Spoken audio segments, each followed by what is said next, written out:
Ladies and gentlemen, please welcome Stephen Lacy.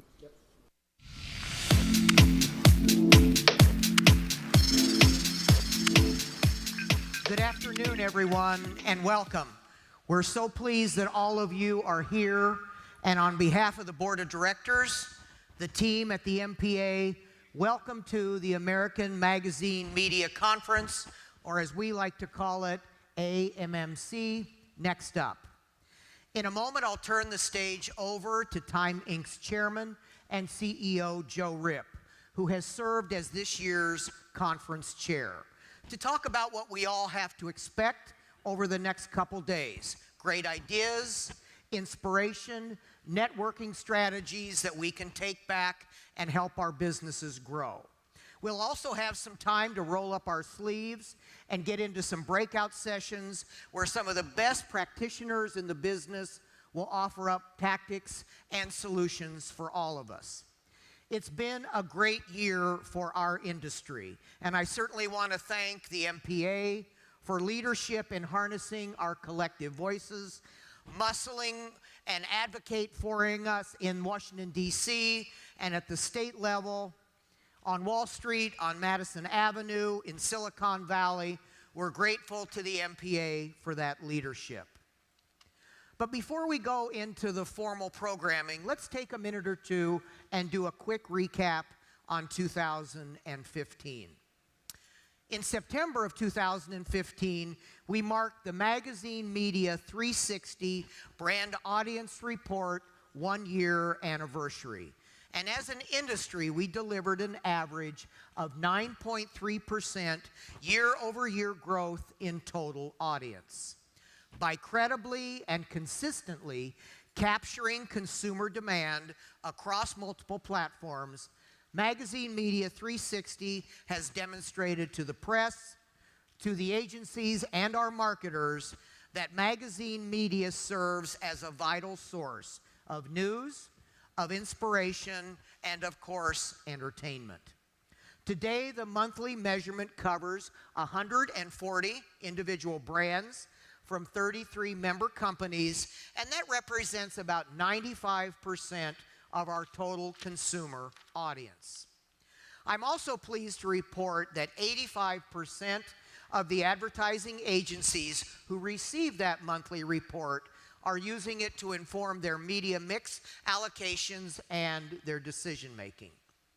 Some of the 360 highlights for 2015 include video views increasing in the double-digit range, up about 14% over the prior year, mobile web consumption growing over 50%, and of course, as a very social industry, it's no surprise to any of us that magazine media captures more social actions than any other media platform. While we continue to see our strongest growth in the digital arena, print remains a unique and a critical part of our connection to the individual consumer. There are more than 7,000 print magazines in the United States, and that has been about the same for the last 8 years. 236 print consumer magazines launched in 2015, and that's a small but a solid increase over the prior year. And equally important, 95% of U.S. adults aged 25 or less read print magazines. In October of 2015, magazine media really put our money where our mouth is when the MPA led the charge for the introduction of the Print Magazine Sales Guarantee, the first industry-wide sales guarantee from any media business. This most recent first for magazine media further elevated our accountability, pledging print magazines' ability to connect to the individual consumer and increase sales of product at retail. And by the way, how many in the magazine industry know that we have, in fact, the highest ROI for our advertisers of any measured media? Doubling down on our confidence in print magazines, to anchor and amplify cross-platform buys is really a no-brainer. This magazine media secret weapon is really not a surprise to any of us, but we launched the guarantee with 2 important support research studies just for the skeptics. The first study examined almost 100 ad effectiveness studies, all of which were commissioned by our advertisers. That's right, the studies were paid for by the advertisers, and we simply asked Millward Brown to roll up the results to see how print fared. The findings again affirm the addition of print to an advertising plan results in some of the highest percentage gains against brand favorability and, most importantly, purchase intent. The second study summarized the results of nearly 150 peer-reviewed research papers and related consumers to how consumers' brains respond to print and the digital environment. With print elevating retention, emotional connection, and really delivering a better transfer to long-term memory, as well as very clear comprehension. This not only explains the ROI advantage, it confirms that print advertising is critical in the marketing mix. We hope that all MPA members are taking advantage of this research, and I'll point out that one of the breakout sessions tomorrow will feature the key players from these studies, offering ways we can all take them back and benefit from the data.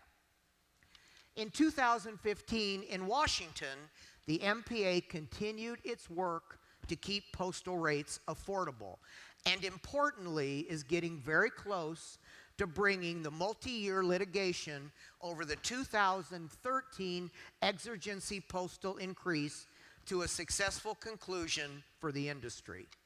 When the Court of Appeals sent the case back to the Postal Regulatory Commission, the MPA marshaled the industry to convince the Commission to keep the temporary increase just that, temporary. And as a result, the increase is scheduled to roll back in April of 2016. Of course, none of this would have been possible without strong leadership from the MPA, including Mary Berner, who left us in October. But I'd like, importantly, to give a big shout out to the MPA's Nancy Teleho, who served as the interim CEO so capably over the past few months. So let's give Nancy a big round of applause.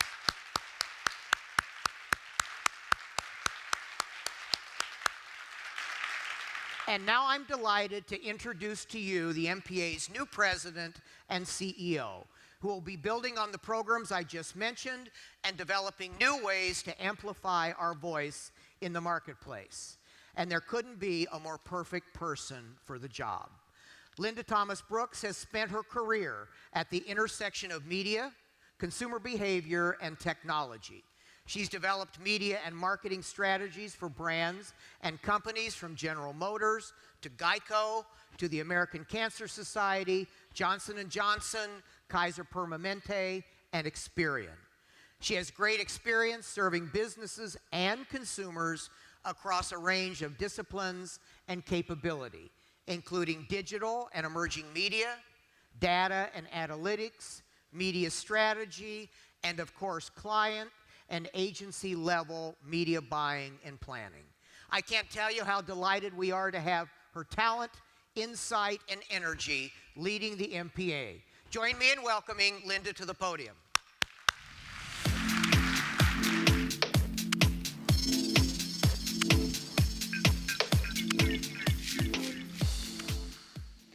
Thanks, Steve, and thanks, everyone, for the warm welcome. I am just absolutely thrilled to be here.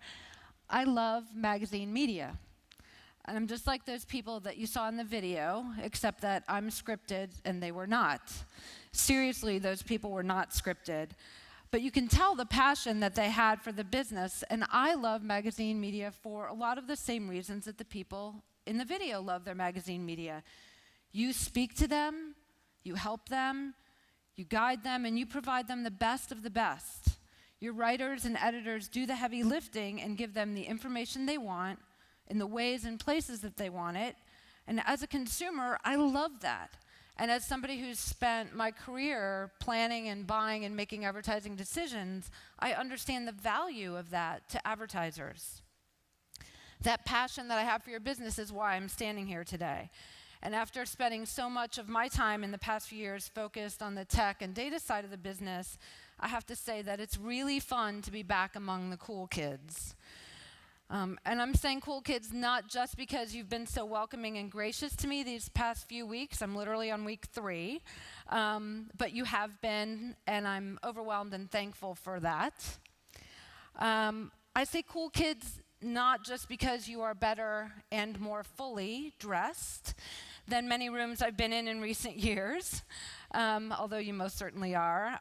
I don't believe I've seen a pair of cargo shorts or flip-flops yet today, and I am so grateful for that. I call you cool kids because you have what everyone in the marketing and advertising business is looking for. Everyone wants engagement with a capital E. They want a relationship with the consumer. You not only have relationships with the consumers, you have them paying you for it. They come back to you month after month, week after week, and on your digital platforms, even moment to moment.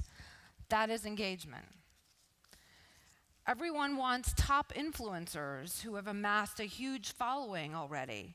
You have rock star writers and editors, so we get to check that box for you too. Everyone wants tailored and custom content. You not only have that, you long ago perfected the art of creating it in an ethical and transparent way. And everyone wants varied ways to deliver their message, taking advantage of the best capabilities and user experience across a variety of platforms. So yep, you have that too. So that's why I'm here, which is to help to amplify the message that you have it all. I can't wait to dig in and start meeting with you, learning from you, and helping you find new ways to tell the stories about your work. Imagine if we can harness the remarkable storytelling ability in this room, the editorial talent, the marketing skill, all those new platforms, and use it to tell the coolest story ever written. That's your story. So I'm happy to be here to work with you, and now it's my great pleasure to introduce Time Inc.'s Joe Ripp, who is the chair and the vision behind this year's conference. Joe?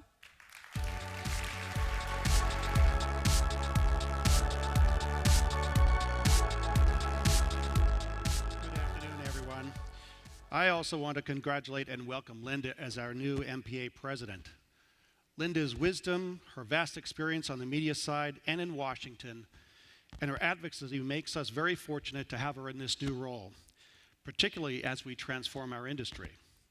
Linda, as AMMC chair, and on behalf of Time Inc., I couldn't be more pleased to welcome you to this exciting industry.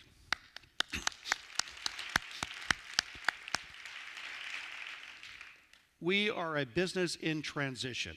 There's no doubt about it. Read the paper every day. Look at what's going on in the marketscape, in the markets today. You understand that this business is in transition and the times they are changing. We are a part of a global media landscape that resides in a very unpredictable world. The media industry right now is in the top right quadrant, which represents a high degree of unpredictability and a high rate of industry change.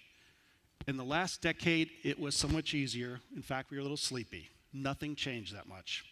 Now we're right in the top of the quadrant with industries like biotech and oil and gas and consumable fuels. We have to behave like these companies, where the life cycle of product changes are counted in months and not in years. We are living on a planet with 7.2 billion people. 6.1 billion of them have cell phones, and only 4.5 billion of them have running water and toilets. More people have cell phones today than running water and toilets, and they're engaging with those devices every day of the week. In fact, the average mobile user checks their phone over 100 times a day. Go to any restaurant, go to any airport, and you can see the behaviors. We're not talking anymore, we're engaging in those devices. In fact, the average attention span of a human being has dropped from 12 seconds in 2000 to 8 seconds in 2013. This is 1 second less than the span of a goldfish. Compounding this, the typical consumer is exposed to thousands of marketing messages each day. We find ourselves in an age of snippet storytelling and shallow moments. Clicks and traffic are perceived to have more value than deeply meaningful experiences. In this environment, people have to become expert at scanning behavior and to blocking out what they perceived as noise, and there's noise all around us. We are in fact bombarded with more advertising messages today than ever before in human history. Our strategic framework recognizes that media companies now reside in an unpredictable world of continuous turbulence, disruption, and change. There is no silver bullet, but what an incredibly exciting time for all of this in this industry. So where does this leave us? We have an unprecedented opportunity to seize this moment, to seize it. We need to believe in the future of our business. These are exciting times. They are lively, they're challenging, they're defining. The fact that it didn't happen that way before is the great part about where we're going, because the times are so exciting as we go forward. Consumers love our brands. Our readers curl up with a magazine on a couch or in a bed. They engage with us. Our audiences are addicted to our websites. There's an emotional connection to our future. They love what we do. We have massive audiences of scale across this industry. We convene people, we convene their passions. We take our content and we make it available anywhere, anytime, and anyhow. We represent quality, deep engagement, and responsive audiences. Look at the kind of exclusive content we produce. We have safe environments, no clickbait here, none of the 5 ways to cuddle up with your cat or the 10 nudist beaches in Latvia. When the great challenge for advertisers is cutting through the current age of snippet storytelling, we solve for this. We create inspiring and moving content on topics that people love, subjects that people care about the most. And advertising is part of our content and our experiences, as opposed to all those other places where ad blocking is taking hold. When our audiences are having emotional engagements with our content and experiences, the associated messages become anchored in long-term memory. Engagement and emotional experiences are what we sell to advertisers and to consumers alike. This is why I believe the best days of our industry ahead, and during the next 2 days, we'll be examining the next up theme, talking to you all about where we're going and the excitement that we feel about this industry. The caliber of the talent on our program reinforces just how much our industry matters. First Lady Michelle Obama will be joining us, Snapchat's Evan Spiegel, AOL's Tim Armstrong, Marriott's Arne Sorensen, and many others will be joining us. This dynamic roster of speakers will provide us with guidance, make us think strategically, and inspire us about where we all need to go into the future. More than ever, it's important for us to be together as an industry and immerse ourselves in the most relevant and critical subjects facing our business today. And finally, I want to thank our sponsors. These organizations are more than just vendors. They're important partners, especially as we continue to build our businesses across platforms and constituents. The magazine media relies on partners like Social Flow and GFK, to name a few. We appreciate their membership in the MPA and their generous support of AMMC. Without this conference, it would not be possible. So thank you to all of our sponsors and our speakers and you for joining us over the next 2 days. Let's get on with the show.